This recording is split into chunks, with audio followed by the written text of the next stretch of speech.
Listo.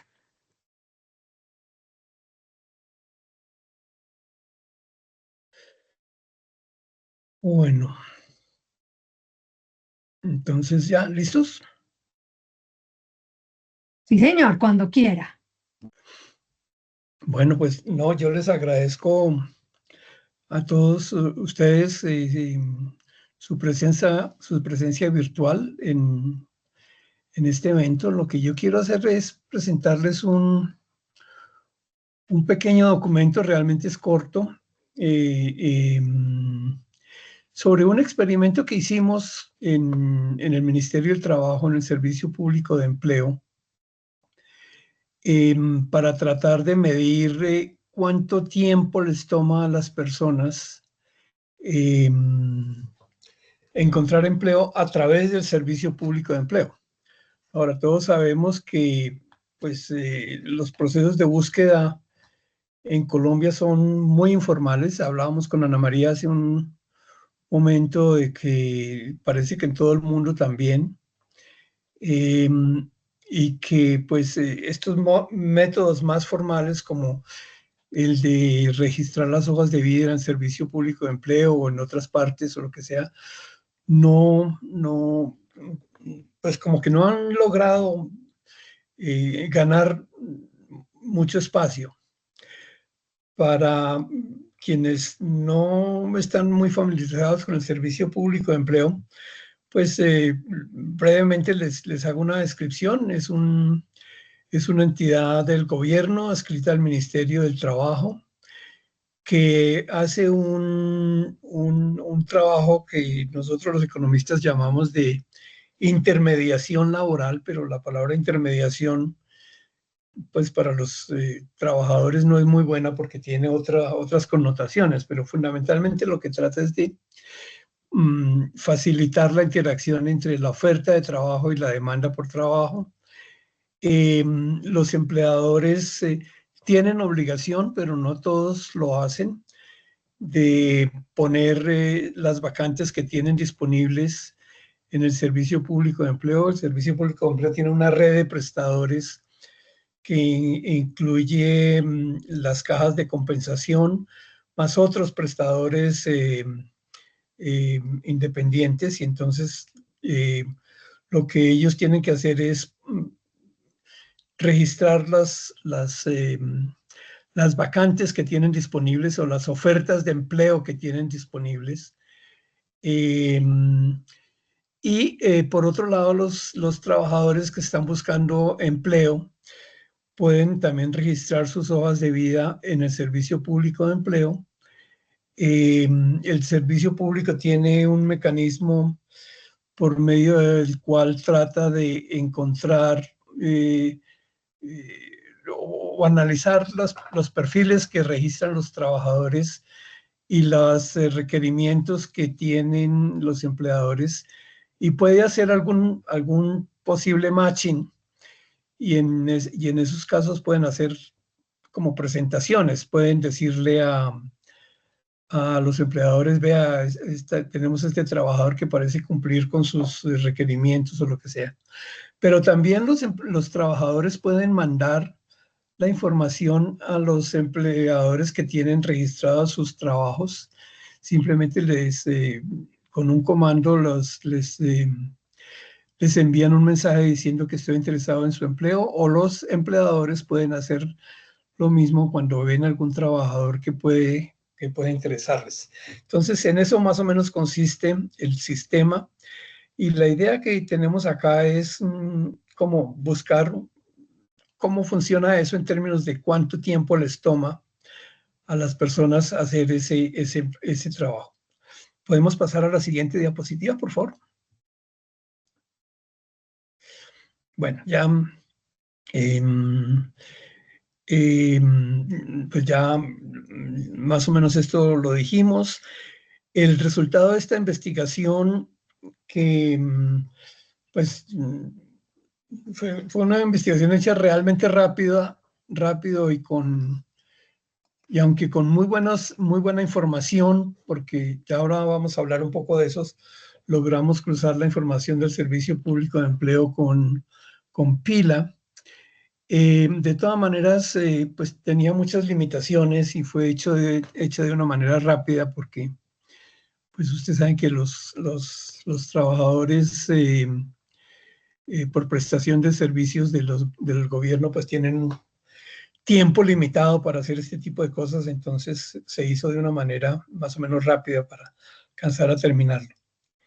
El documento que salió fue publicado ahora a principios de este año y se llama La duración de los procesos de búsqueda. Todavía no, por favor. Y ahí abajo, no sé si ustedes alcanzan a ver el link a través del cual se puede bajar el documento del Servicio Público de Empleo. Sino simplemente entrando a la página del Servicio Público de Empleo y poniendo publicaciones, se encuentran las publicaciones que existen. Bueno, ahora sí, sigamos. Sigamos un poco. Siguiente diapositiva. Bueno, no, se pasó mucho. Eso. Hablemos un poquito del contexto de por qué hacíamos este tipo de investigaciones. Una forma sencilla de mirar lo que es la tasa de desempleo es a través de esta ecuación que tenemos en este momento en la pantalla, donde la tasa de desempleo, es decir, el número de desocupados dividido por la fuerza de trabajo, en un periodo determinado T, se puede expresar como el producto de dos cosas. Uno, lo que llamamos la tasa de incidencia de desempleo, que simplemente es la tasa a la cual entran las personas a condición de desempleados, la proporción de las personas a condición de desempleados, la proporción de las personas en la fuerza de trabajo a condición de desempleados, multiplicado por la duración en el mismo periodo. Ahora, cuando hablamos aquí de periodos, pues muchas veces hablamos de meses o lo que sea, pero pues realmente esta expresión no se cumple sino de una manera más o menos instantánea. Entonces es una expresión más bien teórica, pero que sirve para analizar las situaciones.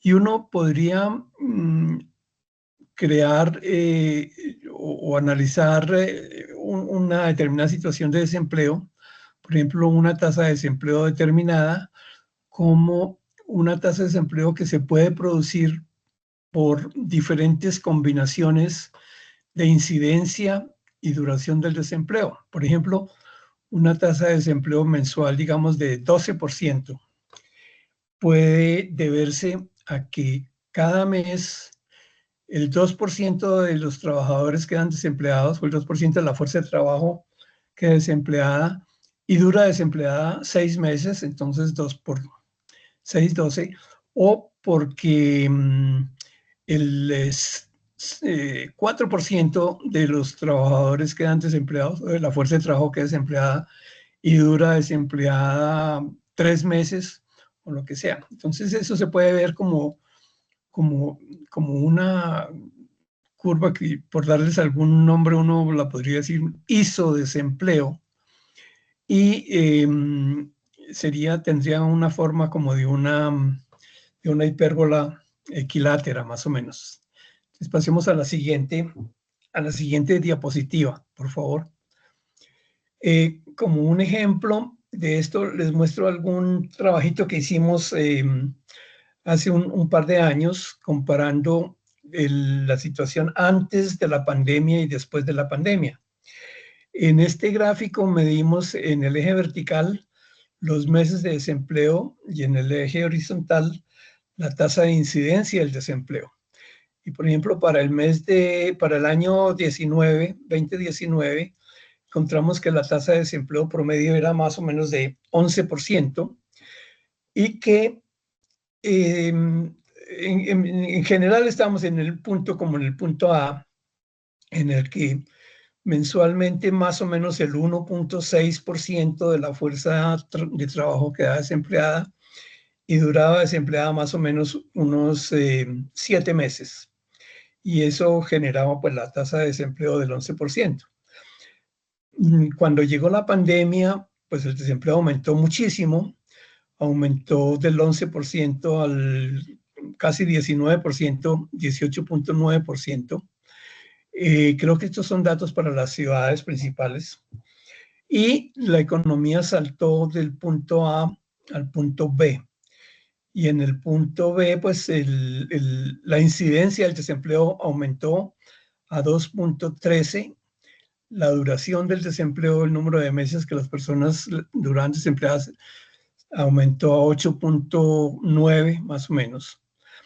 Y la conclusión a la que llegamos es que tal vez el aumento del desempleo se debió más al incremento en la incidencia del desempleo que en la duración del desempleo. La incidencia aumentó pues de 1.6 a 2.13, que es más o menos un 35%, mientras que la duración del desempleo aumentó en un mes, 2 meses, casi prácticamente, 1.8 meses, que más o menos representa el 25%. Entonces, esto más o menos ilustra pues, la situación del contexto, de lo que yo llamo el contexto. ¿Podemos volver a la diapositiva anterior, por favor? Eso. Entonces, en general se ha hecho relativamente bastante investigación. Bueno, se ha hecho buena investigación en términos de duración del desempleo. No se ha hecho prácticamente ninguna investigación en términos de, para explicar lo que llamaríamos la incidencia del desempleo. Pero esta incidencia generalmente las personas la toman, la despejan, es decir, las estadísticas nos dicen la tasa de desempleo. A través de algunas investigaciones se puede calcular la duración promedio del desempleo y simplemente despejando uno puede calcular la incidencia del desempleo, y esto fue lo que nosotros hicimos en el ejemplo que les acabo de presentar. Ahora, se ha hecho un trabajo, como decíamos, sobre la duración del desempleo, y hay buena cantidad de documentos que se han presentado. ¿Podríamos pasar 2 diapositivas más adelante, por favor? La siguiente. Eso, ok. Entonces, no, ya se pasó mucho. Regresemos. Eso, entonces se han hecho varias estimaciones y quiero mencionar algunas sin que sean todas, hay muchísimas más, pero pues tal vez la más reciente que yo he visto fue la de John James Mora, que fue hecha en el año 22, que tiene que ver con el desempleo y la duración del desempleo de los ninis.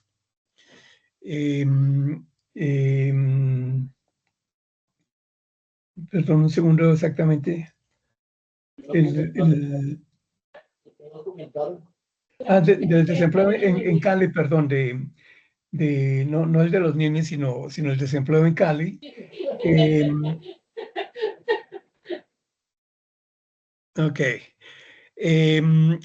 Hay un volumen muy interesante publicado por el BID y el Banco de la República, donde Luis Eduardo Arango y Ana María Ríos tienen un documento bien interesante que hizo pues unas estimaciones de la duración del desempleo muy buenas. Hay también un equipo con el que yo trabajé, también hicimos alguna colaboración.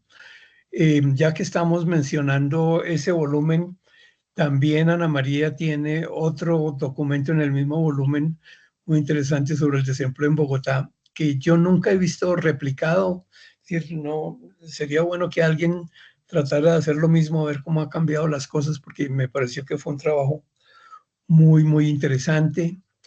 Está el trabajo o los trabajos de Biafara y Uribe, el último de los cuales fue en el 2008, donde analiza, es el único trabajo que yo conozco, donde analizan algunos canales de búsqueda de desempleo, etc. Ahora, casi todas estas estimaciones se han hecho usando la gran encuesta integrada de hogares, o la encuesta de hogares antes de que se convirtiera en la gran encuesta integrada de hogares. Y generalmente lo que hacen es estimar funciones de supervivencia o duración del desempleo. En las encuestas de hogares, pues hay información interesante, sobre todo características personales o lo que sea, pero pues tiene también varios problemas para este tipo de estimaciones. Un problema es el truncamiento. Uno puede trabajar, por ejemplo, con el tiempo que llevan, puede observar las personas desempleadas y trabajar con el tiempo que llevan desempleadas. Pero esto pues son medidas truncadas porque estando desempleados nosotros no sabemos cuánto más tiempo van a durar desempleados. Entonces, hay formas de corregir esto y hay algunos trucos que hemos usado los investigadores sobre esto para corregir ese truncamiento y tratar de construir unas bases de datos que permitan una medición no sesgada. También en las encuestas de hogares hay una pregunta que le pregunta a los empleados cuánto tiempo les tomó conseguir el empleo que tienen. Eso puede ser otra forma de mirarlo, pero entonces el problema es que los que están desempleados en este momento no se observan y eso también sería información importante. Entonces, son como dos maneras de usar la información, pero pues es decir, ambas tienen problemas. Y además de todo, pues hay problemas de selectividad y contemporaneidad que yo llamo. Y contemporaneidad lo que quiere decir es que cuando observamos los desempleados, observamos personas que llevan desempleados diferentes cantidades de tiempo, pero no estamos partiendo del mismo punto, entonces no, es decir, algunos desempleados pueden llevar mucho tiempo, otros poco tiempo, pero comenzaron su desempleo en momentos diferentes. Y pues, por ejemplo, dado que el mercado de trabajo tiene cierta comportamiento cíclico, pues ese tipo de cosas no queda muy bien captada en ese tipo de bases de datos. Entonces, en general hay muchos problemas con esas presentaciones, con esas investigaciones, pero son las únicas que se han hecho y las únicas que en general se pueden hacer. ¿Podemos pasar a la siguiente diapositiva, por favor?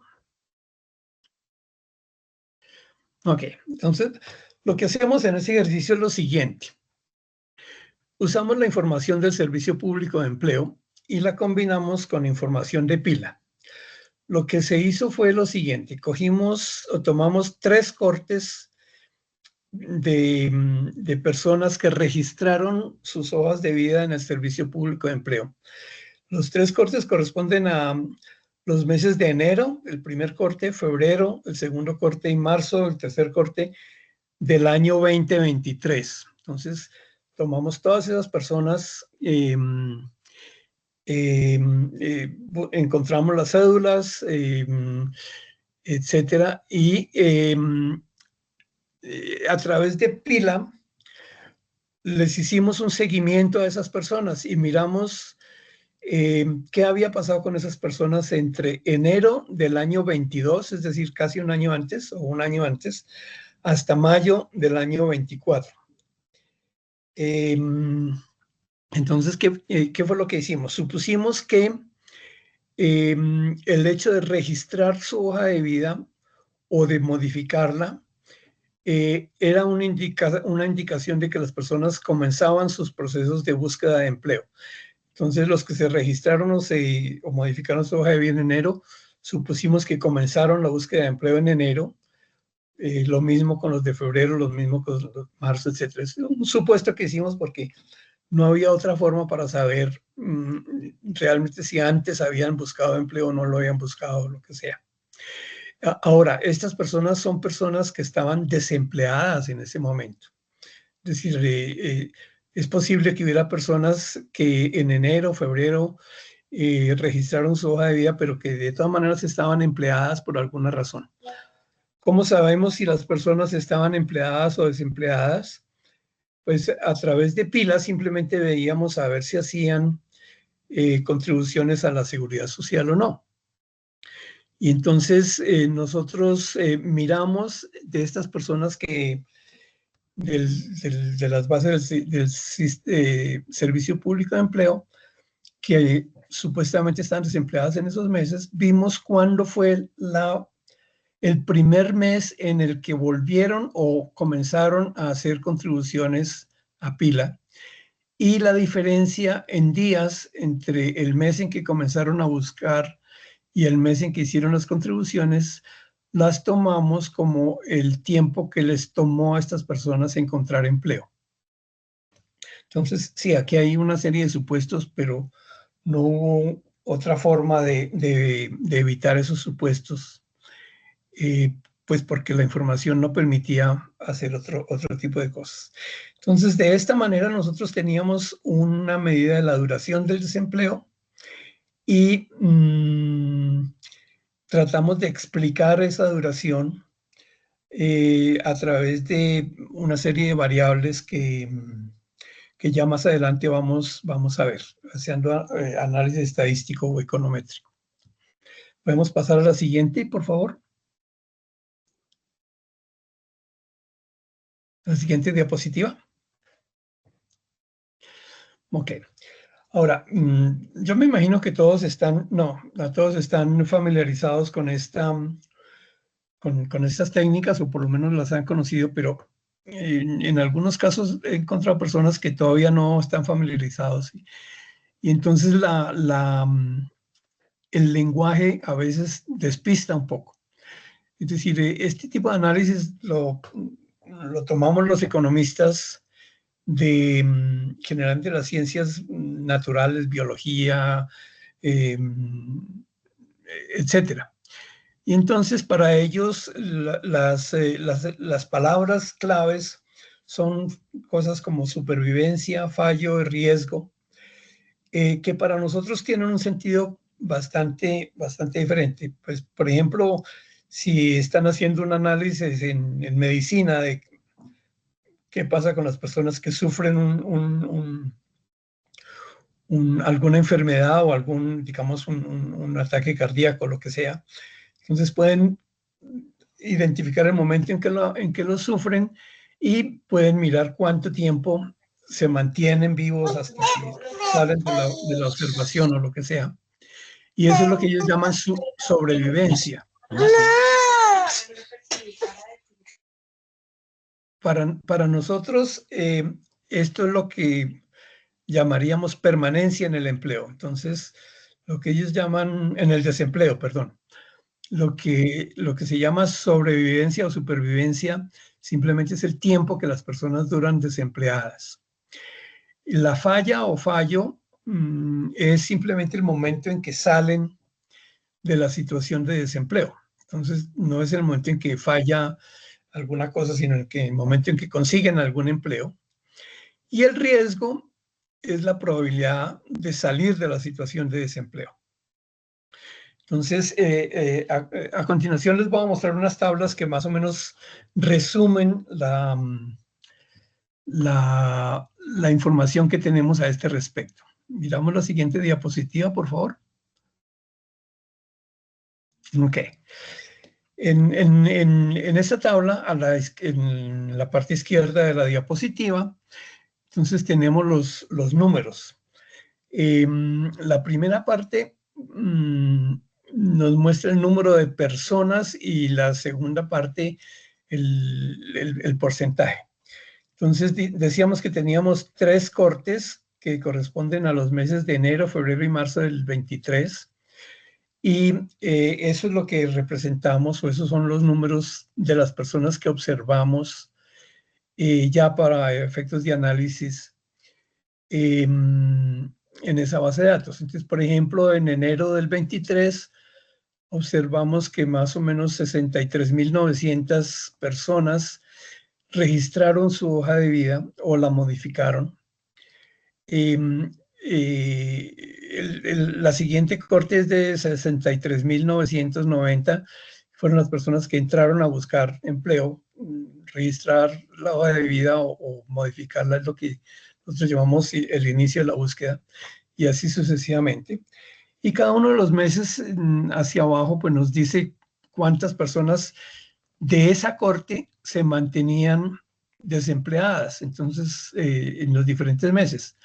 Por ejemplo, en la primera columna, en el mes de enero había 63.900 personas que comenzaron la búsqueda de empleo, pero ya para febrero, un mes después, había 33.360 personas que seguían desempleadas y así sucesivamente. Lo mismo con la columna de febrero, lo que sea. Los Profesor, porcentajes, perdón. es que tenemos una pregunta. Claro. Sí. Andrés. Hola, Jaime, muchas gracias. Solo te quería hacer una pregunta. Normalmente en estos modelos de supervivencia de duración, el tiempo no es el tiempo calendario, pero veo que acá se está tomando como tiempo calendario. ¿Alguna consideración específica para eso? Porque si uno pusiera todas las tres funciones que tienes ahí con el mismo origen, elimina, digamos, elimina el tiempo calendario y lo utiliza solo como tiempo, digamos, a partir de acá tienes es como si fueran unas cosechas, en el sentido de cuáles son los desempleados que estaban en tal periodo, tal periodo, tal periodo, que en este caso serían enero, febrero y marzo del 23. Entonces solo quería hacer si alguna consideración para tomarlo en cuenta como tiempo calendario y no como periodos desde el desempleo, desde que comienza el desempleo. Andrés, no sé si te entiendo la pregunta, pero ya cuando entramos a hacer el análisis econométrico, simplemente reunimos las tres cortes, pero las diferenciamos con una variable Dummy o con variables Dummy. Y realmente nuestra medida de duración, medida de tiempo, son días. Ok, O sea, ok, entendido. seguimos trabajando con tiempo, pues días. Ok, gracias. Y bueno, y aprovechando otra pregunta, ¿tienes pérdida de información en el tiempo o como una especie de censura o algo similar? ¿Hay gente que se pierde o simplemente ustedes trabajan con quienes se encuentran, logran identificar con cédula en el periodo inicial? Pues no hay personas, es decir, yo diría que no hay personas que se pierden, o si se pierden, pues consideramos que es que no consiguieron empleo, porque fíjate, lo que hacemos es, observamos unas personas, digamos, en enero del año 23, digamos 64.000 personas, ¿sí? Y cogemos esas cédulas y miramos cuándo estas personas volvieron a hacer contribuciones a seguridad social, y entonces durante ese tiempo que no hicieron contribuciones, pues no sabemos nada de ellas. Solamente cuando vuelven a hacer contribuciones, ya sabemos de esas personas. Ahora, vamos a ver más adelante que hay personas que nunca volvieron a hacer contribuciones. No sé si es porque se perdieron o porque no consiguieron empleo. Nosotros supusimos que no lo consiguieron, pero puede ser que simplemente abandonaron la búsqueda y salieron de la fuerza de trabajo, pero no podemos identificar a esas personas. Sí, está claro o no? Sí, señor, es claro. Muchísimas gracias. Ok. Bueno, entonces, en términos porcentuales, pues el gráfico 1 representa esas personas. Entonces, la línea azul de la corte de enero, la de amarilla, la de febrero, y la verde, la de marzo. Y estas son como las funciones de supervivencia. Como pueden ver, para el 24 para el mayo del año 24, es decir, un mes y 4 meses después, todavía había un buen porcentaje de personas que no habían conseguido empleo. Por ejemplo, para los que comenzaron su búsqueda en enero, había un 17% que no habían conseguido empleo todavía, o que se perdieron, pero, o se retiraron, pero simplemente que no consiguieron empleo. No había forma de de saber, simplemente no habían vuelto a hacer contribuciones en ese momento. Ahí terminó el análisis de pila y no sabemos si esas personas desempleadas consiguieron empleo más tarde y cuánto les tomó, lo que sea, pero con los métodos estadísticos econométricos, pues más o menos se logra hacer algunas estimaciones. Entonces, estas son lo que llamamos las funciones de supervivencia del desempleo, y más o menos resumen el tipo de información con el que estamos trabajando. Siguiente diapositiva, por favor. Ok. Estas son las mismas funciones, pero desagregando por hombres y mujeres. Me pareció interesante mostrar este tipo de cosas porque visualmente le muestra a uno fácilmente la situación. Las mujeres son la línea azul y los hombres la línea amarilla o la anaranjada. Y el hecho de que la línea azul esté por encima de la anaranjada, lo que significa es que a las mujeres les toma más tiempo conseguir empleo. Y bueno, listo. Sí, la siguiente diapositiva, por favor. Esto es lo mismo, pero en la diapositiva de la izquierda tenemos niveles educativos y en la de la derecha tenemos experiencia. Y fácilmente se puede ver, por ejemplo, en la de la izquierda, que las personas que tienen posgrado, que son la línea roja punteada, es la línea más bajita, o sea, son las que consiguen empleo más rápidamente, y que la línea azul, que que corresponde a las personas que tienen educación básica o no tienen ninguna educación, es la línea más alta, y es muy claro que el orden de las líneas sigue muy de cerca el orden de los niveles educativos. Entonces uno concluiría aquí que entre más educación, más rápidamente se consigue empleo. Estamos aquí hablando de la corte de enero, pero lo mismo sucede con la de febrero, lo que sea. Y en el gráfico de la derecha, pues sucede lo mismo, pero aquí estamos comparando niveles de experiencia. Entonces la línea azul punteada son los que no tienen ninguna experiencia, es la más alta, o sea que es la que más difícil, más dificultad tienen en conseguir empleo. La siguiente es la anaranjada, que son los que tienen hasta 1 año de experiencia. La amarilla, prácticamente se confunde con otra lineacita ahí, que es una línea como gris, que es los que tienen entre 1 año y 5 años, fundamentalmente. Y no parece haber ninguna diferencia entre los de 1 a 2 años y los de 2 a 5 años. Y finalmente, los que tienen más de 5 años de experiencia son los que más rápidamente consiguen empleo. Entonces, pues esto muestra claramente este tipo de cosas. Bueno, ¿seguimos? La siguiente diapositiva, por favor. Bueno, en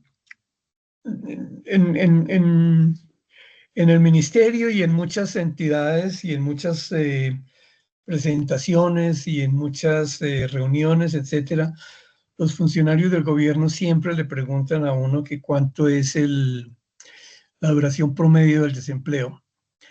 Y a veces es difícil mostrarles cuál es la duración promedio del desempleo, porque es muy difícil calcular un promedio, porque, pues por muchas razones. Primero, porque un promedio generalmente implica tener información de muchísimo tiempo, y como las condiciones del mercado laboral cambian a través del tiempo, pues ese promedio no sé qué realmente dice, porque el promedio en teoría cambia con las condiciones del mercado laboral.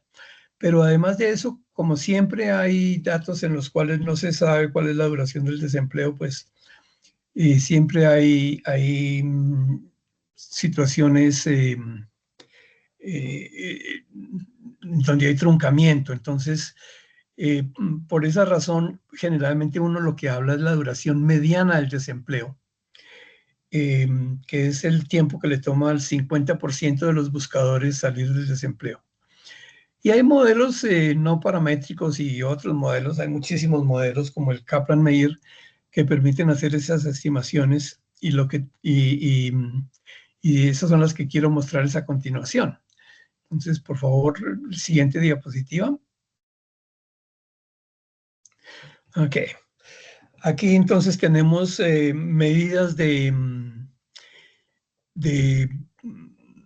la duración del desempleo. Entonces, en la última fila de abajo tenemos los totales. Entonces, la mediana son 32.8 días, que estamos ya midiendo la duración en días. Entonces, lo que decimos es que en promedio a las personas les toma más o menos, el 50% de las personas de la corte de enero les tomó casi 33 días conseguir un empleo, un poquito más de un mes. Esto no cambia mucho cuando cambiamos de corte. Calculamos la mediana simplemente viendo los que consiguieron empleo y eso da 140 días, pero esa es una mediana que obviamente está truncada porque los que no observamos o los que, los que no consiguieron empleo, pues no están incluidos ahí. Y se puede también hacer un cálculo suponiendo cierto comportamiento de los que no han conseguido empleo.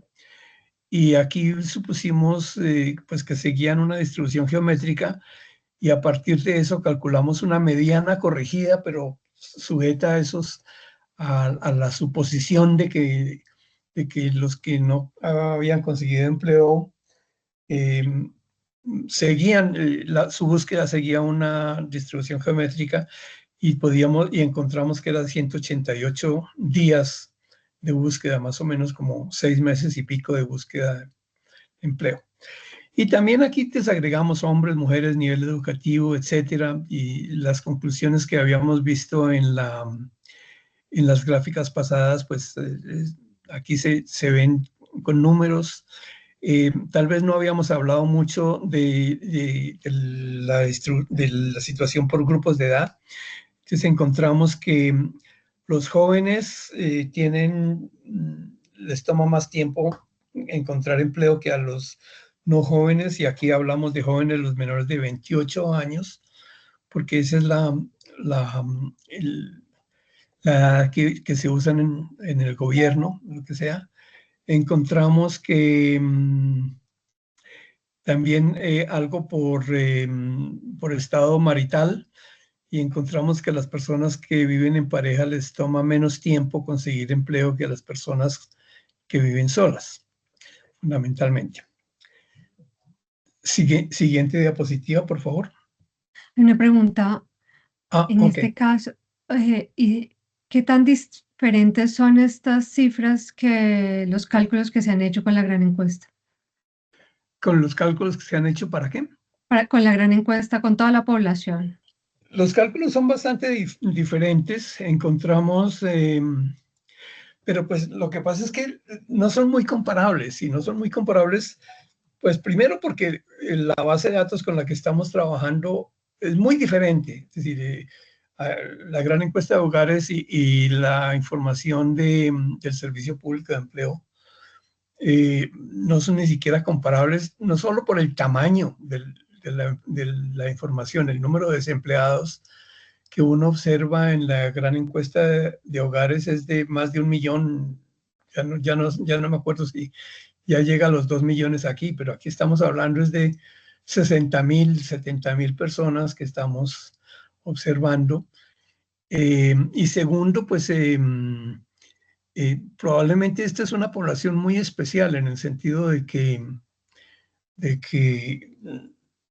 es decir, no es, probablemente hay procesos de autoselección bastante definidos, pero que no conocemos muy bien.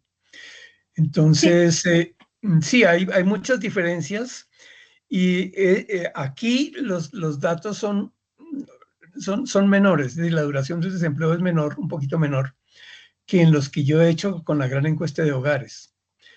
Pero pues depende también del año al que se refiere la gran encuesta de hogares, ¿no? No, mi preocupación es más por el tipo de población que pasa por el servicio público de empleo. Y acá se está viendo como que los que tienen más éxito siguen siendo, pues, como los que son mejores en el mercado laboral o los más demandados en el mercado laboral. Entonces tienen una menor duración, pero entonces es como cuál es el papel que está haciendo el servicio público de empleo para esa población, para la población más vulnerable. Bueno, pero yo creo que esa pregunta la puedo, no se lo voy a contestar a Ana María, pero le puedo dar algunas hints un poquito más adelante con los Listo, resultados econométricos. listo. Y ¿Ok? yo, pues ya que están en eso, uno también podría calcular la tasa de desempleo, pues mirando el servicio público de empleo cuando se salen del servicio público de empleo. Pero yo me imagino que lo que pasa es que no se salen del servicio público de empleo, ¿cierto? Mm, pero es que yo no sé qué quiere decir salirse del servicio público de Pues empleo. salirse de la búsqueda de empleo. Cuando buscan por otros métodos, No, sí, cuando encuentra la gente empleo, supuestamente lo que debía hacer es retirarse, pues, de la búsqueda de empleo del servicio público de empleo, ¿no? sí. Pero no pasa eso, porque pues uno ahí podría calcular la tasa de desempleo, pues de cuándo empezó a buscar empleo y cuándo terminó de buscar empleo. Sí, lo que pasa es que en general, la única forma que sabemos nosotros que las personas ya no están buscando empleo es porque están haciendo contribuciones a la seguridad social. Entonces, suponemos que ya dejaron de buscar empleo. Siguen en las bases de datos del Servicio Público de Empleo, no aparecen Ya, como que se retiraron del Servicio Público de Empleo. Simplemente por el hecho de poder cruzar con pila, nosotros podemos suponer que apenas comienzan a hacer las contribuciones, dejaron de buscar empleo. ya. ¿Ok? Y otra cosa que quería pues aprovechar para decirte, también todo este análisis como que, digamos, se debía formular en términos como de empleo formal, ¿no? Porque pues puede estar Es empleo desempleado. formal, sí, Sí, por eso. es empleo formal Sí, o porque sea, todos puede los que la persona, empleadores del Servicio Público de Empleo tienen que mm, cumplir todas las condiciones de formalidad o sea, puede que la persona esté desempleado o haya pasado a la informalidad. o haya pasado a la informalidad, sí, Sí, eso es cierto. ok. Ha podido conseguir empleo y puede hacer las dos cosas al mismo tiempo, seguir buscando empleo a través del Servicio Público de Empleo y, por ejemplo, manejar un taxi o alguna cosa de esas. Ok. Bueno, entonces, ¿qué es lo que vamos a hacer aquí? Pues, un modelo econométrico, hay muchos modelos econométricos que sirven, pues sabemos que los usuales modelos de mínimos cuadrados ordinarios no funcionan porque no cumplen con el supuesto de que los errores tienen una distribución normal, pero por otro tipo de razones también, las estructuras no necesariamente son lineales, etcétera. Hay muchos modelos como el modelo exponencial, que fundamentalmente lo que supone es que la tasa de riesgo es constante a través del tiempo. Modelos como el log normal, el Weibull, que fueron los modelos que usaron Ana María y Luis Eduardo en el documento que les mencioné. El Weibull también lo hemos usado nosotros. Y aquí en este ensayo vamos a usar el modelo Weibull fundamentalmente porque a mí me parece que es bastante versátil y relativamente fácil de estimar. Y la versatilidad, para mí una parte muy importante de la versatilidad es el hecho de que el modelo Weibull permite que los datos determinen cuál es la pendiente de la función de riesgo, que como vamos a ver más adelante, tiene una interpretación bien importante. Seguimos con la siguiente diapositiva, por favor. Bueno, es decir, este es el modelo econométrico fundamentalmente. Si ven la primera ecuación, ahí hay un término que dice el logaritmo de Tao, y el logaritmo de Tao es como el factor que acelera o desacelera la búsqueda, digamos así, en el modelo, y se supone que ese factor tiene una distribución Weibull y por eso es que se llama el modelo Weibull. Y haciendo las transformaciones necesarias, etcétera, reemplazando tau en la primera ecuación y etcétera, terminamos en la siguiente ecuación donde que fundamentalmente dice que el valor esperado del logaritmo del tiempo de búsqueda de empleo condicionado a una serie de variables explicatorias se puede expresar de la manera que está expresado ahí.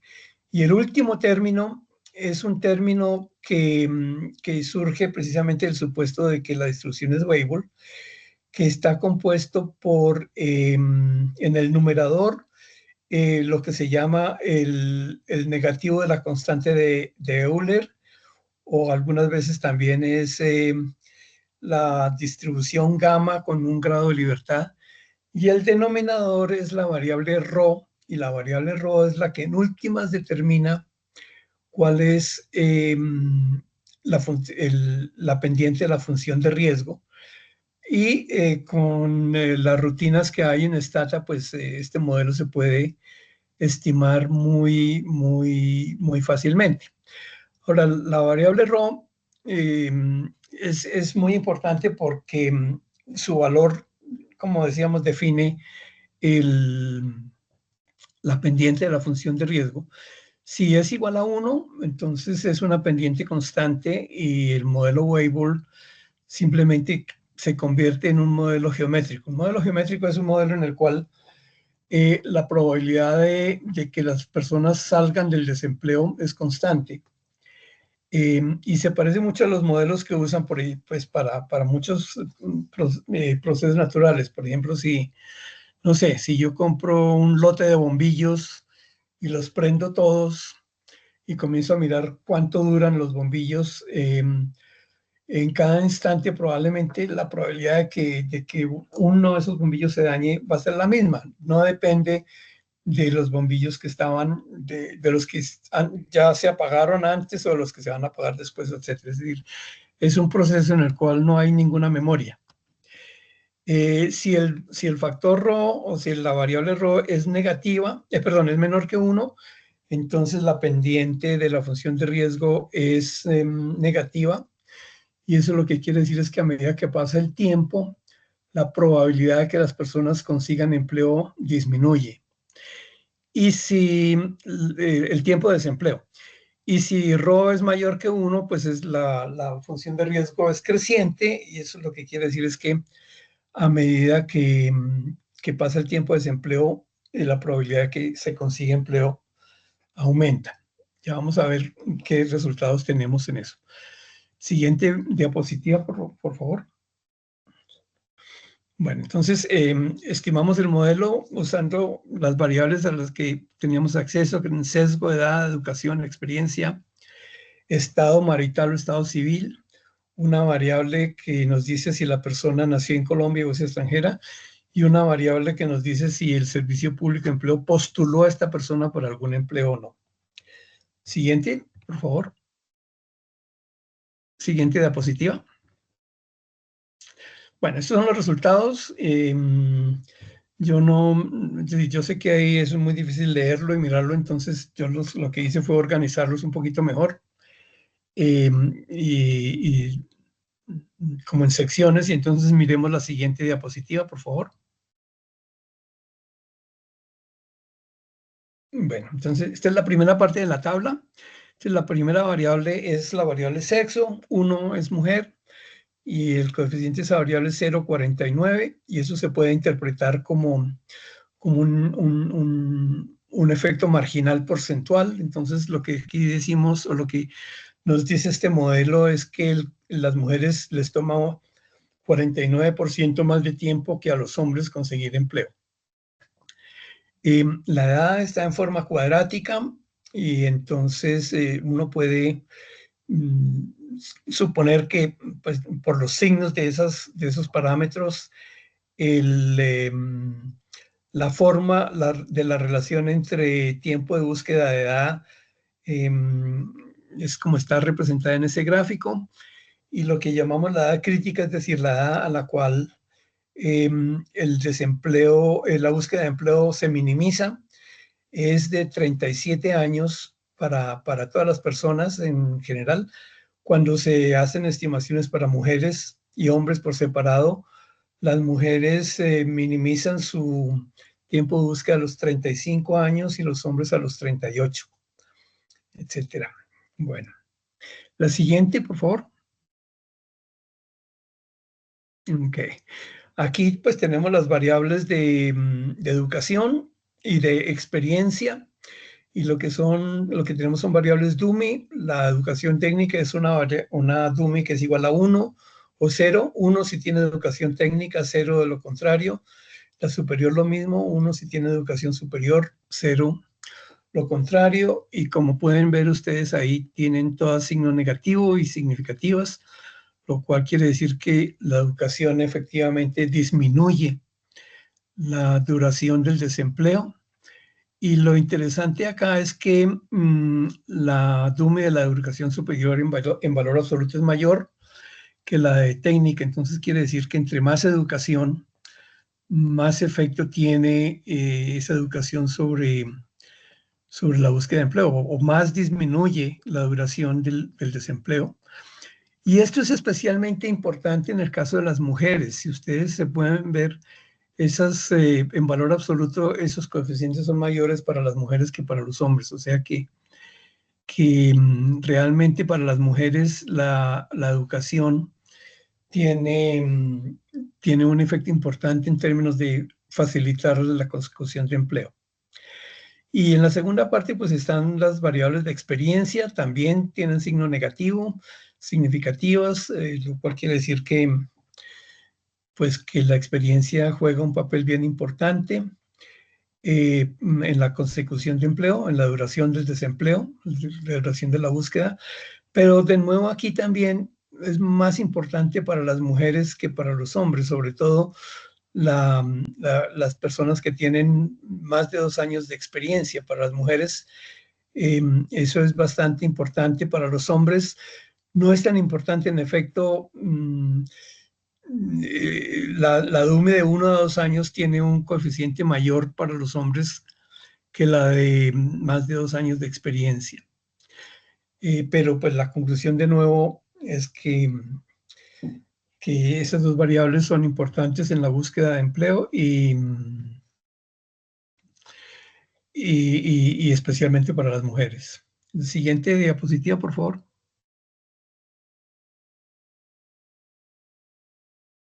La siguiente diapositiva. Eso. Aquí, la primera es una variable DUME que dice que si la persona fue postulada o no, y es negativa y muy fuerte, muy grande, especialmente para las mujeres.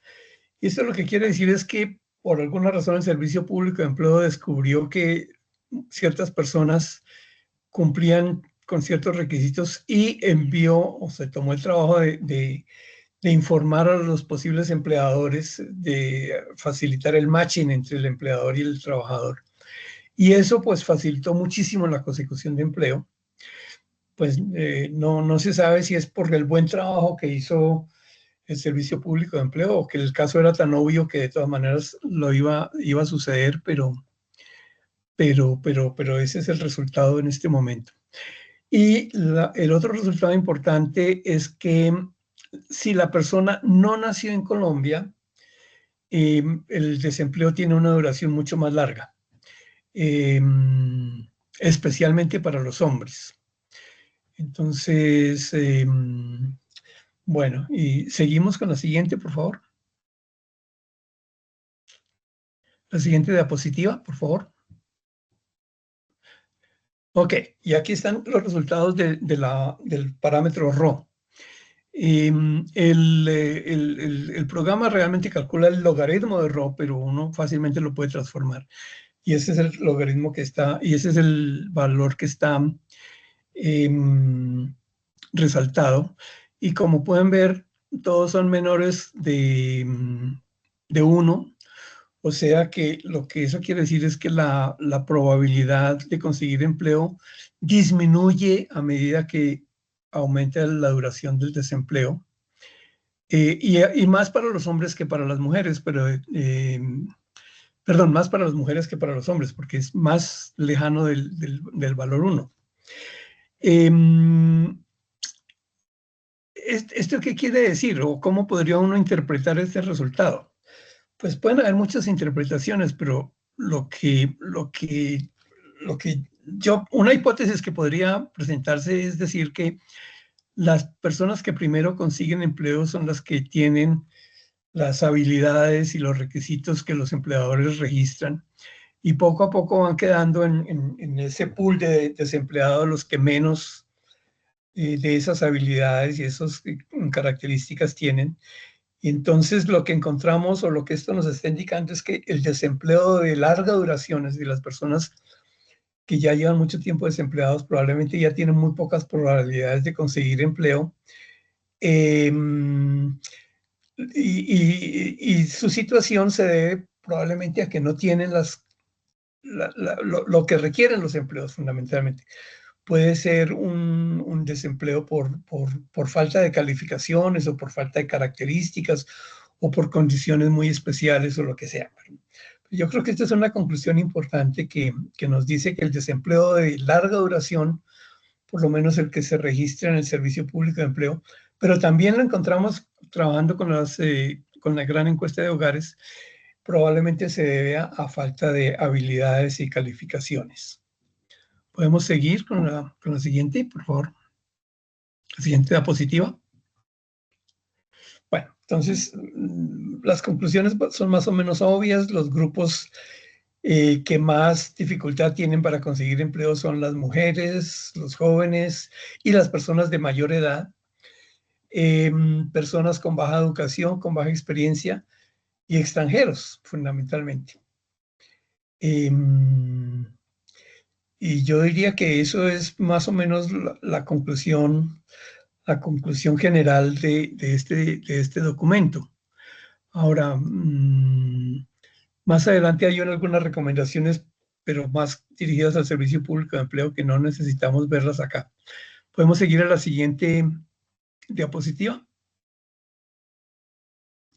Bueno, entonces, los resultados en general son parecidos cualitativamente a los que se encuentran a través de la gran encuesta integrada de hogares, pero pues cuantitativamente hay muchas diferencias que se deben pues a muchos factores, como la metodología, el tiempo de búsqueda, el tipo de datos con los que estamos trabajando, etcétera. Yo creo que los resultados no se pueden extender a toda la economía, porque estamos trabajando con una muestra como muy especial, que es la del Servicio Público de Empleo, pero sí nos explican bastante de cómo está funcionando el Servicio Público de Empleo. De pronto puede ser un representante de los procesos de búsqueda para empleos formales, pero no sé, eso habría que mirarlo con más detenimiento. Y como decía, pues hay limitaciones en los datos, porque por falta de información no se pudo aislar algunos trabajadores, como por ejemplo el caso que les mencioné de personas que podrían estar manteniendo una búsqueda en el Servicio Público de Empleo, pero manteniendo algún trabajo informal en alguna parte. Y bueno, esto es, yo creo, que lo que quería decirles. Mil gracias. Ok. Ya podemos pasar a las preguntas. Cristina tiene una pregunta. Hola, sí. No, pues muy interesante el trabajo. Se me ocurre que hay dos cosas que sería muy interesante saber. Por ejemplo, si el salario de enganche cambia a medida que la persona lleva más o menos tiempo en el desempleo, porque pues por un lado, pues uno pensaría que de pronto la gente como que se espera un poquito más para encontrar un mejor trabajo, pero puede ser también que si existe el sesgo de que los mejores los contratan ahí mismo, pues digamos eso pues funciona al revés. Yo no sé, yo creo que tú lo puedes observar, eso pues digamos no va con el modelo, pero sería interesante. Y lo mismo que pasa con el cuentapropismo. O sea, si al final pues la gente que se engancha, digamos qué porcentaje de la gente que se engancha pues termina poniendo su negocio o trabajando por su cuenta o pagando por su cuenta la seguridad social, ¿no? Sí, nosotros excluimos las personas cuyas contribuciones eran por cuenta propia, pero eran muy poquitas, eran realmente muy pocas. Es decir, yo creo que no pasaba del 0.05% de la muestra o algo así. Ok. Ahora, con respecto a lo de los salarios, sí, yo creo que, pues voy a revisar la base de datos que todavía tengo, que no la debía tener, debía haberla devuelto. No dije nada. A ver si se puede encontrar algo de lo que Cristina dice, de si las personas que les toma más tiempo controlando por características como educación o lo que sea, reciben salarios más altos o no.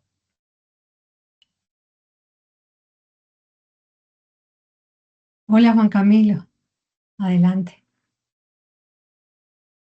Buenas tardes, ¿me escuchan bien? Sí. Sí, Juan Camilo. Listo.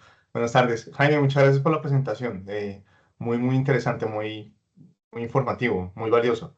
Pero tengo una pregunta. Me llamó mucho la atención esa pregunta, la variable DUNI que usted explicó, de que si la persona postulada por el Servicio Público de Empleo, que el efecto es altísimo, ¿no? Es como usted Sí, lo es muy alto. explicaba. Sí, entonces me gustaría entender un poco su reacción a lo siguiente. ¿Usted cree que esto puede, el proceso que usted, la investigación que usted hizo o esta metodología puede ser una forma de medir la efectividad del servicio público de empleo? Pensémoslo que al interior del servicio público de empleo constantemente estén mirando en sus distintas cohortes si están logrando disminuir la duración del desempleo cohorte por cohorte. Es decir, sé que el propósito de su paper era más generar evidencias sobre nuestro mercado laboral, pero ¿usted cree que esto puede servir para medir la efectividad del servicio público de empleo? Pues supuestamente esa es parte de la función del Servicio Público de Empleo. Y ellos hacen ciertos matchings, es decir, remiten a las personas a algunos empleos o lo que sea. Yo entiendo que hay un algoritmo que hace esos matchings, eso no lo hacen las personas manualmente, sino el del algoritmo. Y yo realmente no conozco cómo funciona el algoritmo, pero no son muchos, es decir, parte del problema es que no son muchos los que en efecto remiten a los empleadores. Es una muestra relativamente pequeña y si hubiera como una mayor volumen de remisiones, tal vez se podría decir algo. Por eso es que a este nivel yo lo que digo es que es un resultado, una correlación interesante, pero yo no sé si está reflejando algo más, es decir, si está reflejando las personas que tenían características muy especiales que con o sin remisión de todas maneras iban a conseguir empleo muy rápido o no. Sí, entiendo. Vale, muchas gracias. Ok. Y yo quería volver sobre ese punto porque me parece muy importante saber no solamente el papel del servicio público, sino qué tan buena está siendo la intermediación. Si esto es alguna medida de descreme, realmente Sí, que seguimos contratando a los mejores, independientemente por donde vayan, ellos van a tener menor duración y una probabilidad más alta de conseguir empleo rápidamente, mejores empleos si tenemos alguna medición de salarios. Así que yo sí creo que hay que explorarlo un poquito. Y otra cosa que me parecería interesante de evaluar si tienes los datos es por tipo de prestador. O sea, muy bueno ver si esa remisión la hizo una caja de compensación o si la hizo un ente territorial o quién la hizo para saber si esa efectividad varía por tipo de prestador. Hay sí, mucha heterogeneidad y las cajas de compensación son las que reciben los recursos del FOSFEC. Y si no están siendo tan efectivas en esta, también sería interesante sí. saberlo. Yo creo que se puede hacer, mm, por lo menos identificar algunos prestadores. Sería interesantísimo. Sí. Hernando nos pregunta que si hay working paper que lo quiere citar. ¿Que si hay qué? working paper. Sí, sí, en la primera diapositiva está el link para bajarlo. Pero de todas maneras, en la página web del Servicio Público de Empleo, si uno entra a internet y pone Servicio Público de Empleo, lo lleva a la página, hay una pestaña que es Publicaciones y ahí encuentran este y otros documentos que se han hecho. Gracias. Ok. Buenísimo. Creo que no hay más preguntas por ahora. Muchísimas gracias, profesor. Bueno, no, muchas gracias a ustedes. Yo creo que pues yo me divertí mucho haciendo esta presentación y muy interesantes las preguntas que me hicieron. Muchas gracias. Buenísimo. Bueno, Gracias. Gracias a entonces todos. hasta Muchas luego. gracias, Buenas Jaime. tardes. Gracias por haber tomado el tiempo de escuchar estas cosas. Maravilloso. Chao. Adiós. Feliz tarde. Bueno, chao, Ana Chao. María. Chao. Hablamos. Cuídate mucho. Chao.